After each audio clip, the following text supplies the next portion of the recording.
Hey, friend, welcome back to Unblocked, the podcast where we identify and remove the blocks that are keeping you from living the life that you were designed for. I'm your host, Jessica Smarro, life coach, mindset ninja, and fellow human doing this thing called life right alongside you.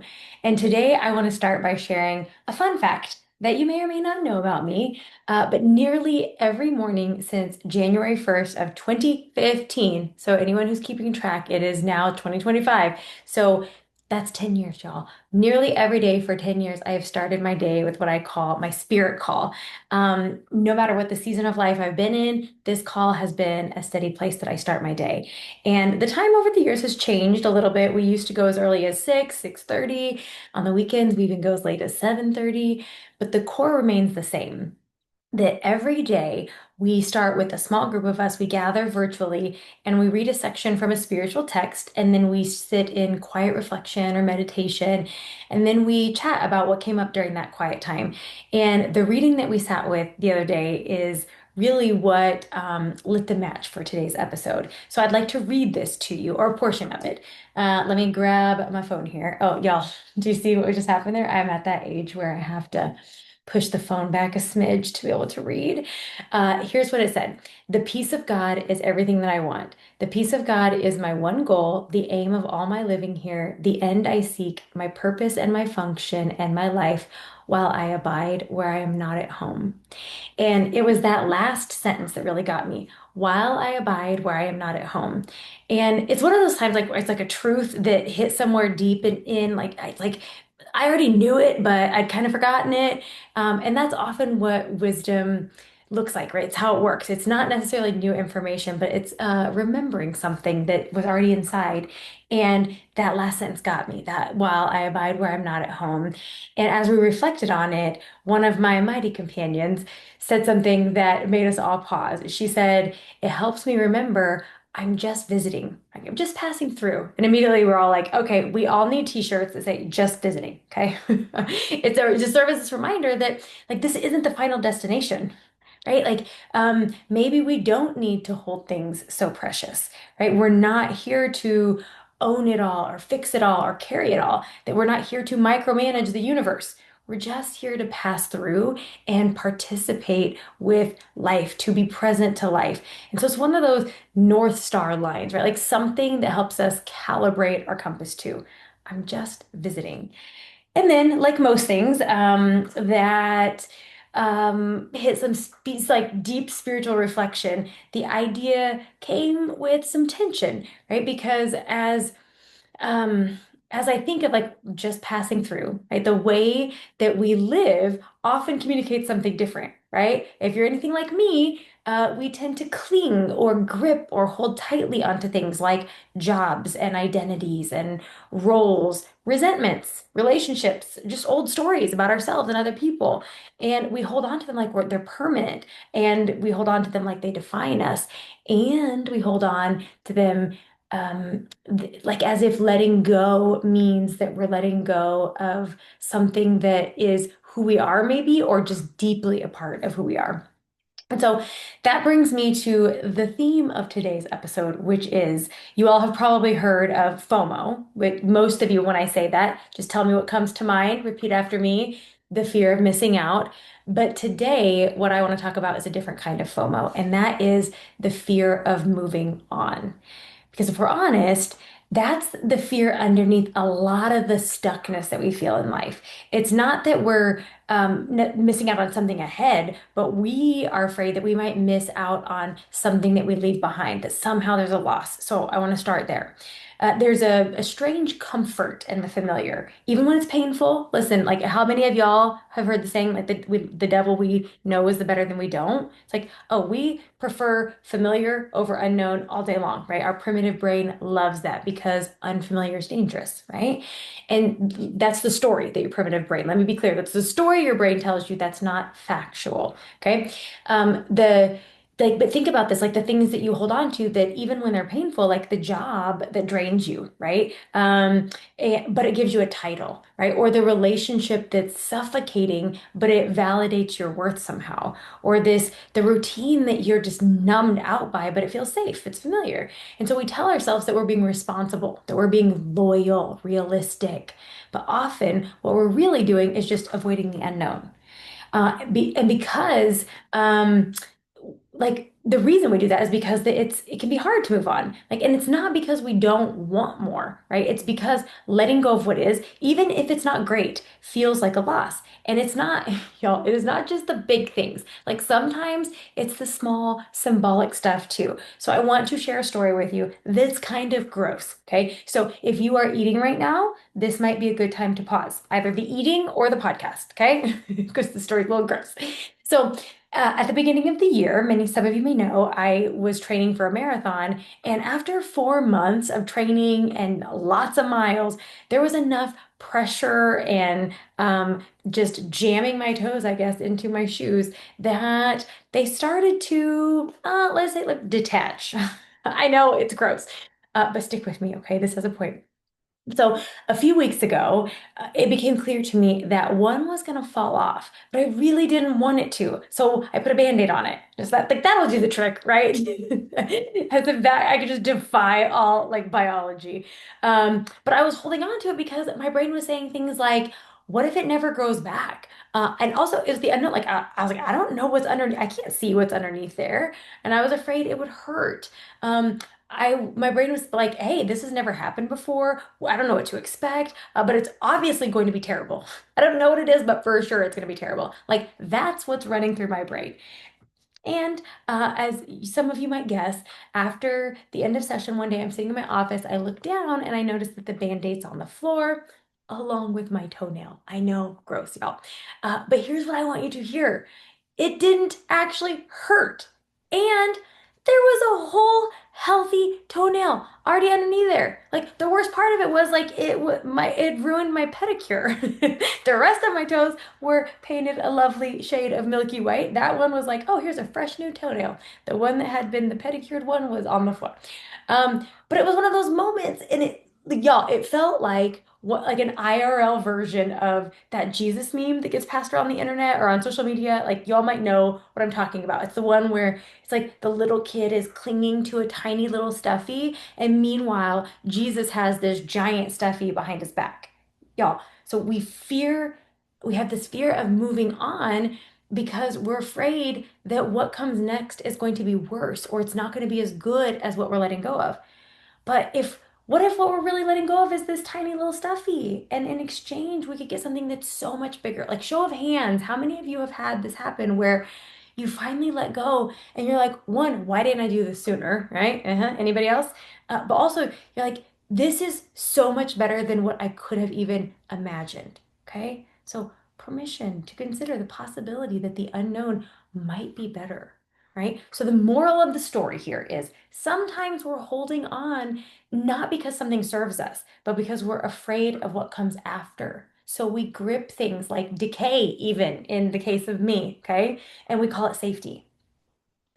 But here's something that landed for me, and it's definitely something that would again, it might be a silly and gross example with the toenail. I'm sorry, but what I realized is this is definitely something I'm doing in other areas of my life. Right? I've done this in the past. I've done this with relationships, with roles, with identities that were no longer true for me, but I was afraid to shed it simply because I was afraid of the unknown. And so this toenail, we'll just let it serve as a metaphor for the things that we grip out of fear. And I know I've done it, and maybe you've done the same thing. So I want to talk about moving on, and I want to talk about why it feels so hard. I think I always, listen, I love to start with the blocks, right? We're all about getting unblocked around here. So we want to talk about like, why does it feel so hard to move on? And so if you are stuck in something right now, like maybe it's a job that no longer fits, or it's a relationship that has quietly expired, or a version of yourself that you have simply outgrown, here's what I want you to know. It is not the circumstance or the situation that's keeping you stuck. It's your thinking.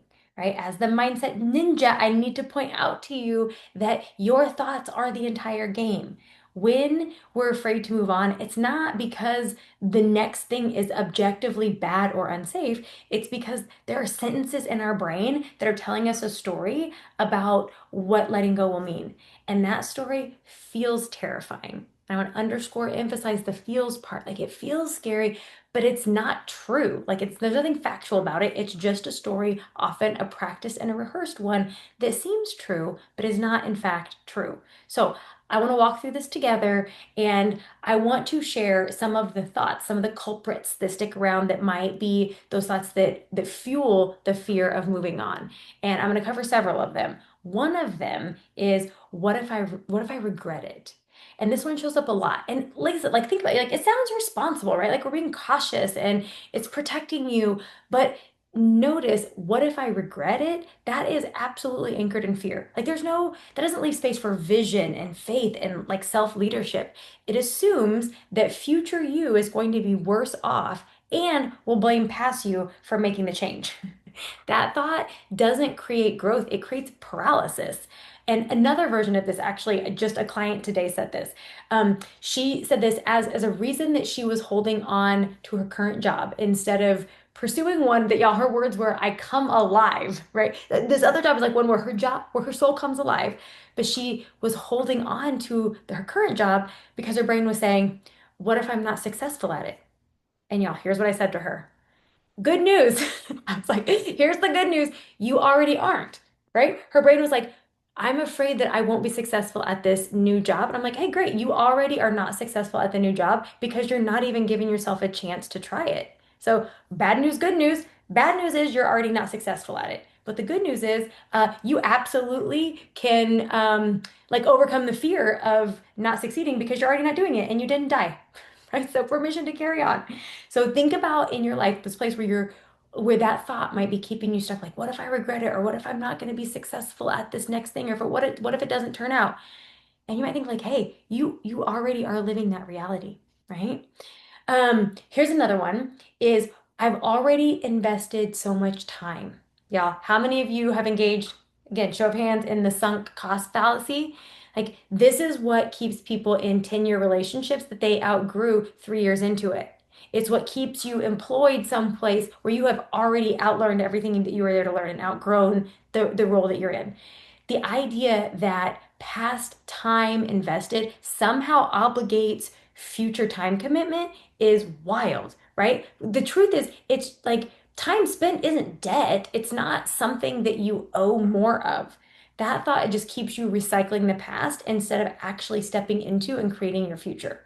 And here's another common thought that fuels the fear of moving on, and that is, this is who I am, right? Or a question of like, who am I without this?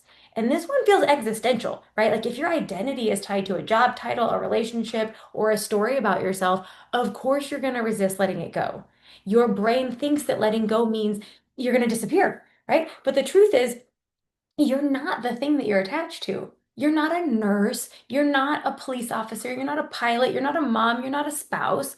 Those are things that you do or things that you've done and maybe really well. And just because you move on from them doesn't mean that you cease to exist. Your essence will take on a new form. Okay. And then just gonna drop that one there. Like I'm gonna let y'all marinate in that. That last line as I just kind of threw out there. Like think about that though. Your essence will take on a new form. And here's the thing, you don't just have to take my word for it. Like look back at past evidence of where you have let go of something, you have changed a role. You're like, oh, maybe new and different parts of me emerged. Maybe I actually got to know more of who I was. Maybe I didn't lose identity. Maybe I actually became more of who I am.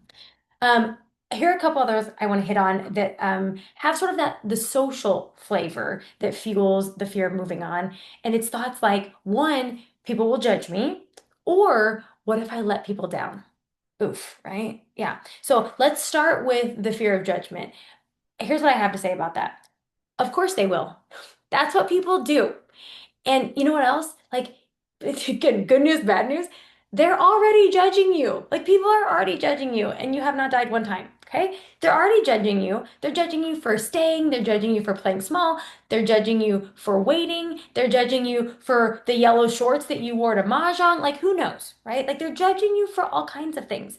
So, here's something I'm offer up to you. Like, if people are judging you anyway, like, if judgment is inevitable, you might as well be judged for doing something that's actually aligned and honest and fulfilling and liberating. So consider the question also, right? So one, I want you to like consider that question. Like if if judgment is inevitable, what do I want to choose? Like if I'm going to be judged either way, do I want to be judged and be playing a role that I think is expected of me? Or do I want to be judged for going all in and going for it? I know that feels, it's like a leading question. That sounds like a leading question, Jessica. It is a little bit, okay? But I really do want to ask it to you very neutrally. I just can't get myself there. But here's also what I want to offer. Consider this question as it relates to the judgment is why does their judgment matter more than your truth?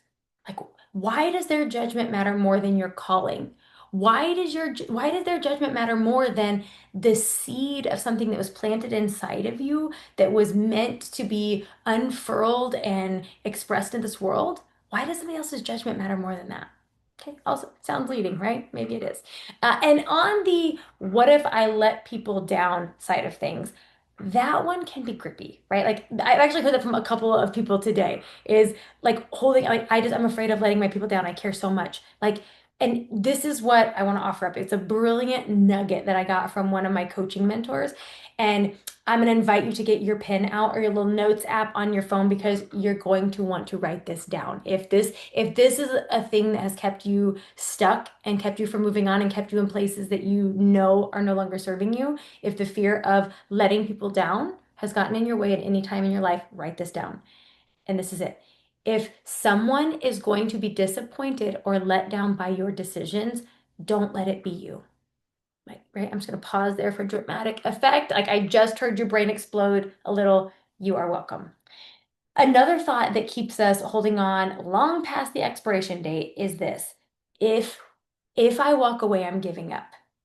And this one, it feels like moral, right? Like moral weight is like, and this one, especially for high achievers, this can get in the way because it feels noble to like push through things. But here's what I want to ask is like, what if walking away is actually the brave thing, right? What if letting go isn't quitting, but it's actually trusting? The thought that that walking away equates to giving up assumes that endurance is more valuable than alignment. But what if that's not true?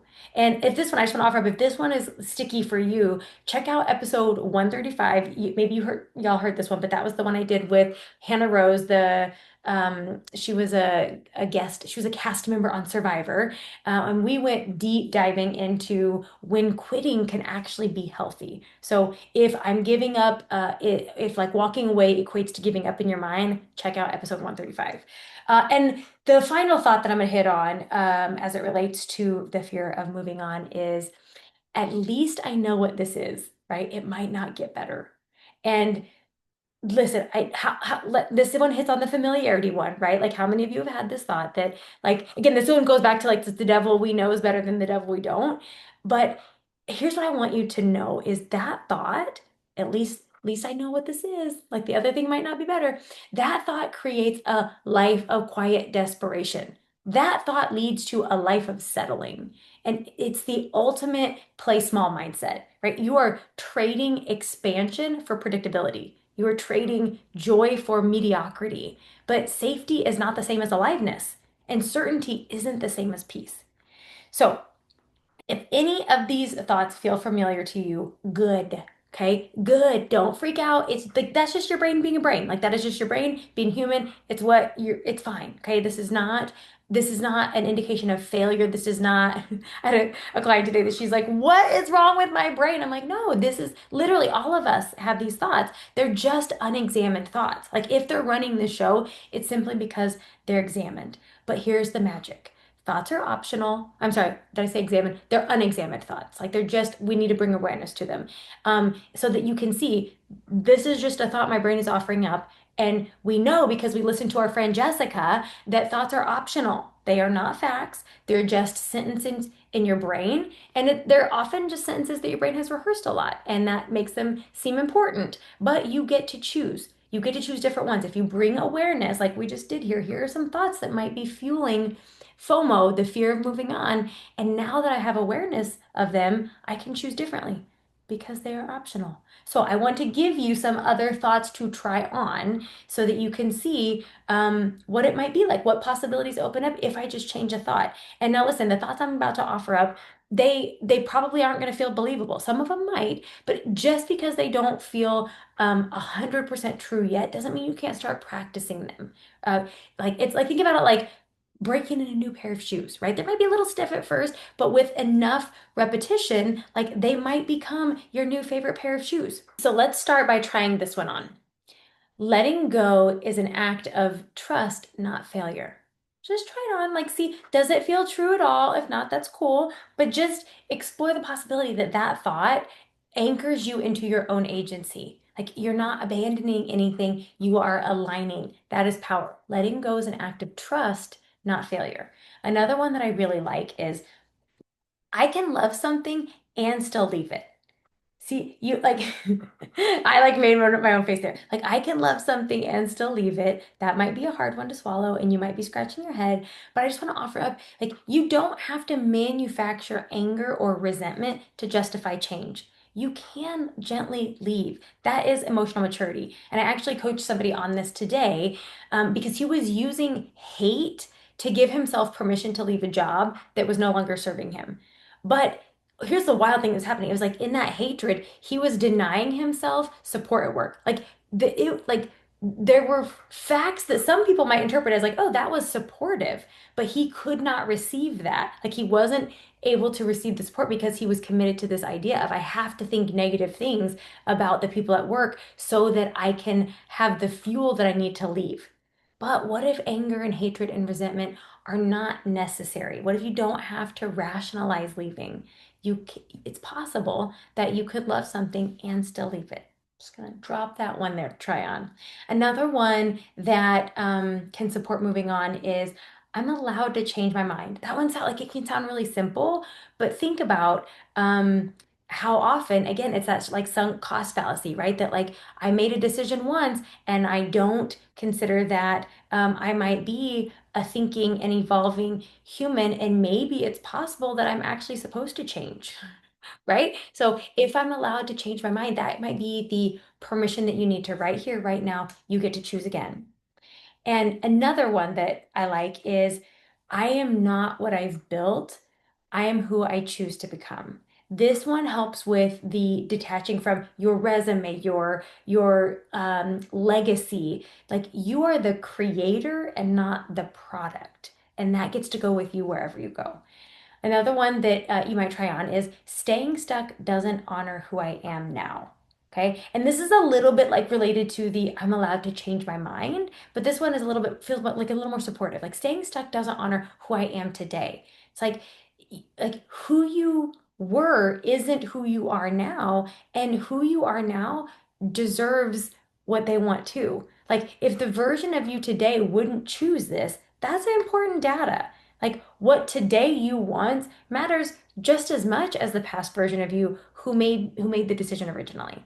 Okay? So considering that staying stuck doesn't honor who I am today, right? Like I get to move on if I want. Here's another thought. The unknown isn't dangerous, it's just unfamiliar, right? Again, this one is important from a neuroscience standpoint because your brain freaks out and it just registers unfamiliar as dangerous. So this is just a conscious reminder the unknown isn't dangerous, it's just unfamiliar. So this is this is a place where you also want to remind yourself like it's just new, right? And then your nervous system just needs time to recalibrate. Like it just needs to know it's okay. Like we are safe. There, no one is chasing us, right? It's just unfamiliar. It's not dangerous.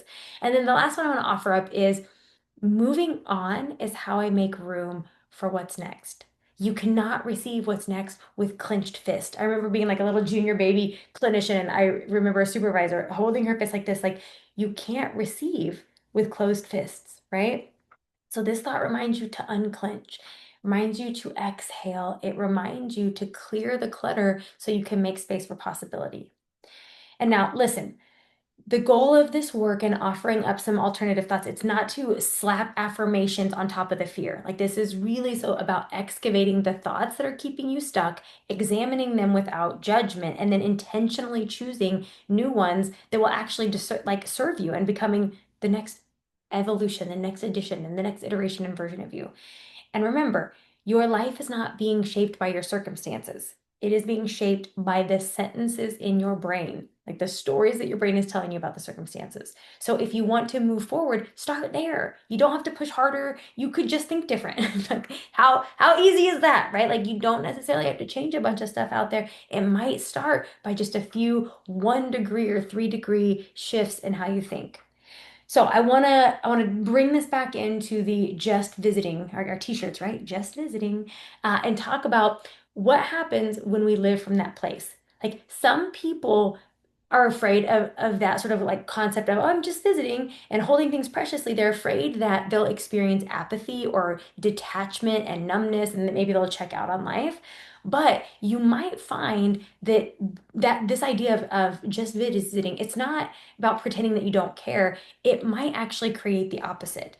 It's about engaging deeply without gripping tightly, right? Like think about like of mice and men. I feel like if you grip the little fuzzy bunnies too tightly, like they can't breathe. There's no, it like it strangles the life, right? So imagine, like, think about when you travel. I think this is a good frame of reference. Like, when you are traveling through a beautiful city as a traveler, you're not trying to control. You're not like, oh, where's the city manager? I need to talk to them about the layouts of the streets, right? You take it in, you soak it up. You're tasting the food. You're talking to the people. You're feeling the cobblestones.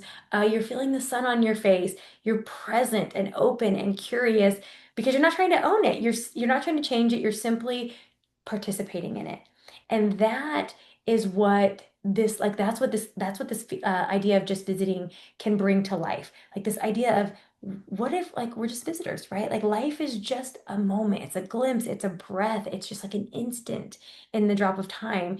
And so when you stop trying to possess it all, you can finally start to experience it all. And maybe just maybe that's what that passage meant when it said, the peace of God is my one goal, where I abide where I'm not at home. It serves as a reminder that peace doesn't come from preservation, it comes from participation. And because I never want to leave you all just feeling inspired and feel good, I actually want to leave you, I want you to leave each episode equipped with something that you can take action on. So if what I'm talking about today is hitting home, I want to give you a few invitations. And the first one is take an inventory of what you're grouping. Like ask yourself, what am I holding on to? What am I holding on to that's already trying to let go of me? That's a good place to start. And the second is name the fear underneath it. Like, is it a fear of being alone? Is it a fear of failing? Is it a fear of starting over? A fear of letting people down? When you can name it, it starts to lose some of its power, right? Like you can see the sentence in your brain that is keeping you stuck, and that gives you power because once you can see it, you have the choice to change it. And the last invitation I want to leave you with is let go of one thing this week. Start with something small. Okay. I don't mean like, I'm not saying overhaul your life today and make some big, although you could go for it. You go. Let me know how that goes. But also just permission to let it be small. Like maybe it's a belief, maybe it's a grudge, maybe it's a plan, maybe it's a toenail, whatever it is. Maybe it's a role you've been holding on to. Just start with one thing and then like let yourself know like if this might not be mine to carry. Like, this is no longer mine to carry. Just practice setting it down. And here's what I want to leave you with. I want to leave you with this a question to consider. Like, what if you are not here to control everything? What if you are here to wake up to what you're a part of?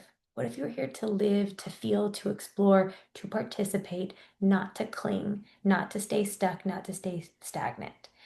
So, friend, that is what I have for you today. And if today's episode spoke to you, I'd love to hear from you. I'd love for you to share this episode with somebody that you know is clinging to something that might be time to let go of. And also, if you have not I would invite you to please go subscribe, hit the follow button, leave a review.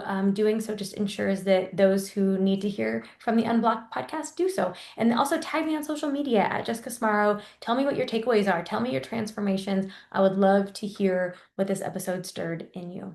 Until next time, my friend, stay open, stay free.